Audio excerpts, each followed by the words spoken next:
In shaft alignment, the shaft of the driven machine is typically considered stationary while the other, the shaft of the driver, is movable. The movable shaft is adjusted in relation to the stationary shaft to bring both shafts into alignment and to satisfy machinery alignment tolerances. In this video, we'll be alternating between 3D view and graphical view. In the graphical view, the horizontal length of each square represents 1 inch, while the vertical length of each square represents 5/1000ths of an inch. While we'll only be working in the vertical plane, the same concepts also apply to the horizontal plane. Before we start, let's measure and indicate in our graph the positions of the front and back feet of the stationary machine, the center of the coupling, and the front and back feet of the movable machine. Beginning with our shafts in perfect alignment, let's introduce some offset misalignment by raising the front and back feet of the movable machine equally by 20 thou. The movable shaft center line is now offset from the stationary shaft center line by 20 thou at every point along its length. Because we've added the same amount to both front and back feet, the shafts are parallel. There is no angular misalignment. Our offset misalignment is 20 and our angularity is 0.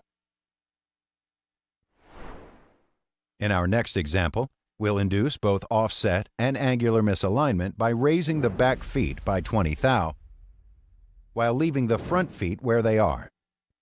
Now, the movable shaft center line is sitting 20 thou high at the back feet while still sitting at 0 thou of offset at the front feet. So, what is our angularity? In geometry, this concept is called slope or rise over run. Angularity or slope expresses the amount of rise or fall of the movable shaft over each unit of measurement along the shaft's length. Angularity is expressed as thousandths per inch. From the graph, we can see that the shaft rises 20 thou between the front and back feet of the motor.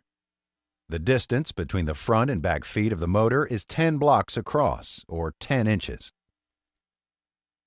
Divide the rise of 20 thou by the run of 10 inches to get the angularity, which is 2 thou per inch. Now, what about the offset? As you can see from the graph, the offset is now a different amount at every point along the shaft center lines. You might ask why the offset is expressed as a single number.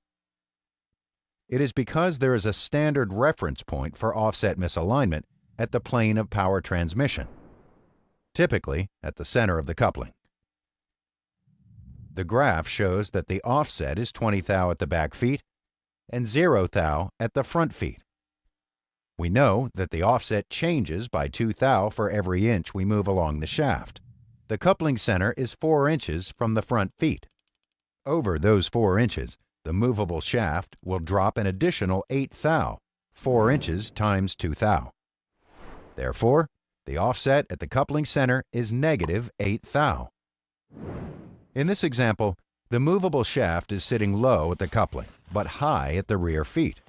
At this point, we might hear an aligner ask, "I can see that the shaft is low at the coupling. Why is the laser telling me to lower the feet if the shaft is already low at the coupling?" Careful examination of this graph provides the answer. Since we induced the angular misalignment by adding 20 thou to the back feet, the only way to correct the misalignment is by removing 20 thou to lower the rear feet. Subscribe to the acoem USA YouTube channel today to receive